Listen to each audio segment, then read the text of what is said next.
Okay, guys, so this is the notes on 6.4 part 2, the ones that talk about direct variation and inverse variation. You can see from reading that direct variation is when two variables either increase or decrease together, I don't know, the amount that I run and my fitness level. The more I run, the higher my fitness level is. They increase together.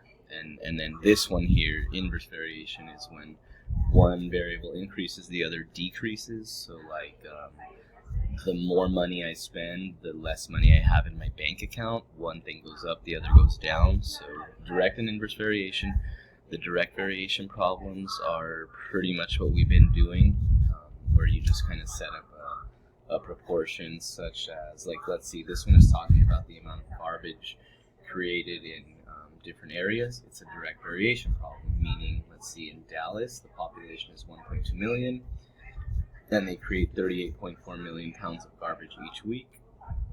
Find the garbage produced by New York City with a population of 8 million. So again, this is basically going to be like we've been doing, where it's going to be like garbage over population.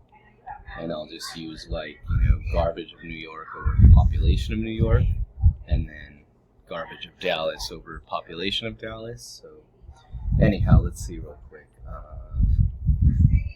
The garbage in Dallas is 38.4 million pounds. The population in Dallas is 1.2 million.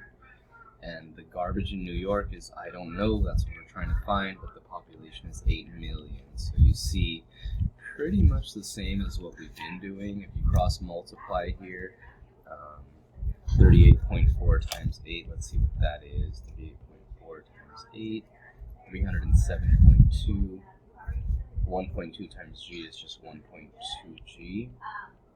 So divide 307.2 by 1.2, and 256 is what we get. So 256 million pounds of trash for New York, and that is weekly. So more direct variation on these next couple. This one is the pressure of water on an object, depending on how deep below the surface it is. So submarine experiences 25 pounds per square inch, 60 feet below the surface. How much pressure will be experienced? 350. So it's basically could be used as pressure over depth. How deep below the surface, right? So this would be, again, 25 pounds per square inch at 60 feet below. So 25 pounds of pressure, 60 feet below the surface. And then how much pressure at 350 feet below? So your depth is 350, and what would the pressure be? So I'll put a P there.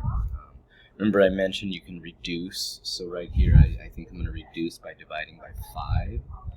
And in doing that, I only have to multiply by 5 instead of 25, and by 12 instead of by 60. So 12 times P is 12P, and 5 times 350, let's just use a calculator to be sure here, 1750. Divide 1750 by 12, and about 145.8.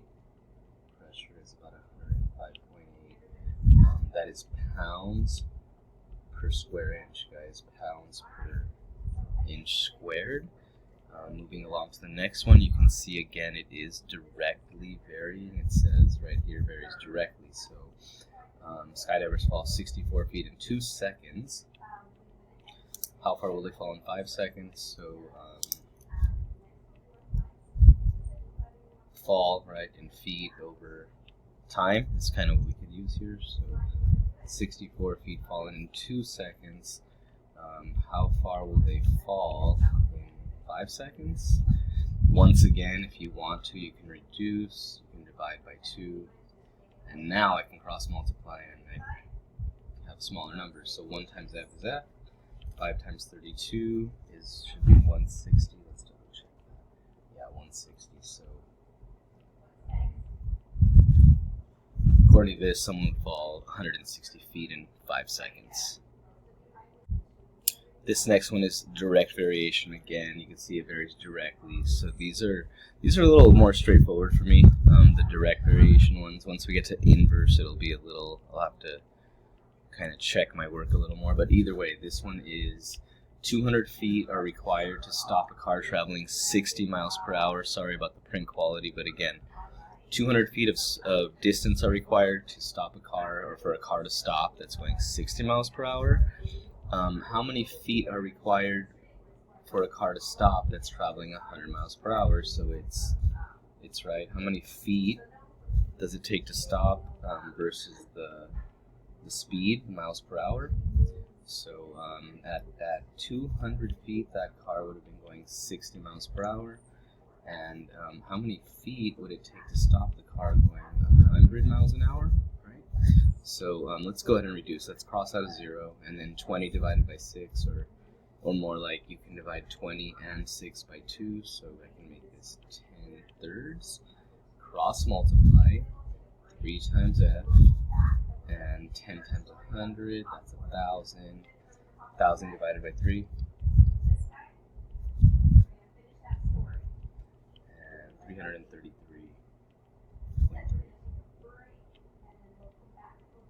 333.3 feet required to stop for a car that's traveling 100 miles per hour. Moving along to these ones down here, see your inverse proportion. It still puts an x value over a y value, let's say, but it mixes it up. It'll take pairs of data and kind of mix them up. Notice how both of these have x over y. So whatever I use on the top, like if I put feet on top, feet go on top on both.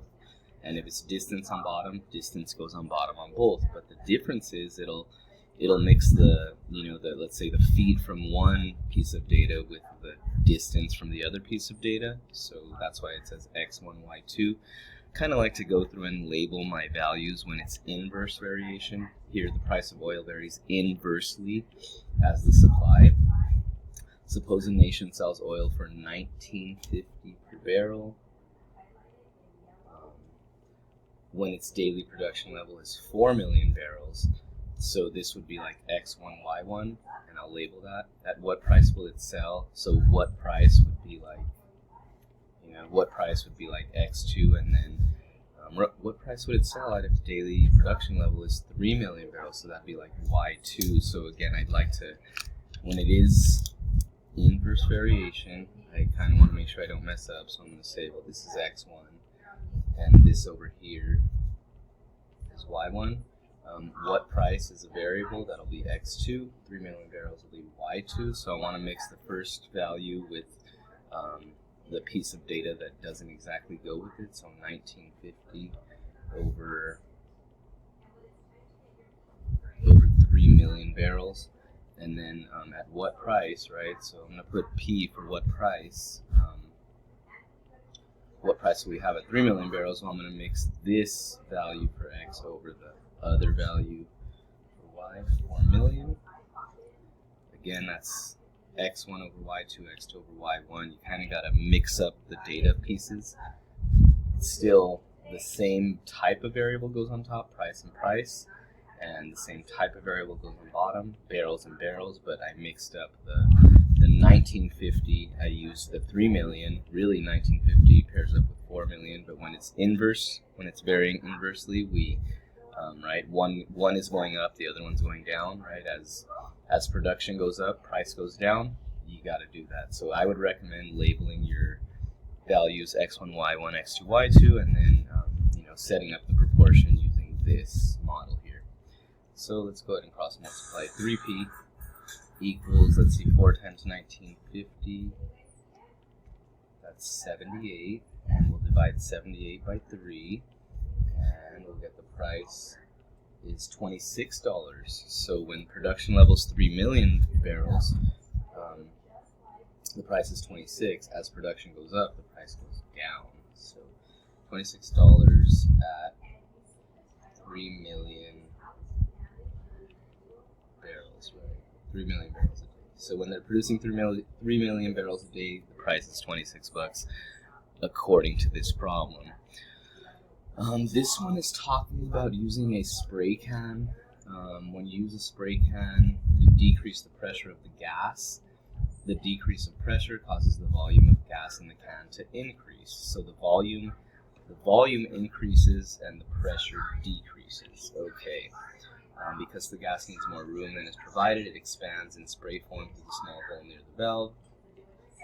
In general, if temperature is constant, the pressure of gas in a container varies inversely as the volume of the container. The pressure of a gas sample in a container whose volume is 8 cubic inches is 12 pounds per square inch. So volume of spray and the pressure, and then if the volume expands to 22, what's the new pressure? So let's see here. Volume, I'm going to call this X1. Pressure, I'm going to call this X2. And then volume here, so I'm going to call this X. Oh, my bad. Let me back up. This is X1. I totally messed this up, sorry. This is X1 and Y1. And then the other one is X2 and Y2. X2 is the volume, and Y2 is the new pressure. That's going to be my Y2. So I'm going to set this one up as basically volume over pressure. I'm going to kind of mix up the data points. So volume is 8. The pressure is, I don't know what the pressure is here. Remember, X1 over Y2. And then X2 is, my volume is 22 over Y1. That was 12. And then we'll cross multiply. We can reduce this if we like to, but we don't have to. 22 times P is 22P. 8 times 12 is 96. And we'll divide 96 by 22, and we'll have our answer. I got about 4.36, so we'll round that to 4.4. Pressure is approximately 4.4 pounds per square inch. So pounds per square inch if the volume is 22 cubic inches. Again, it's varying inversely as the volume increases, the pressure decreases, right?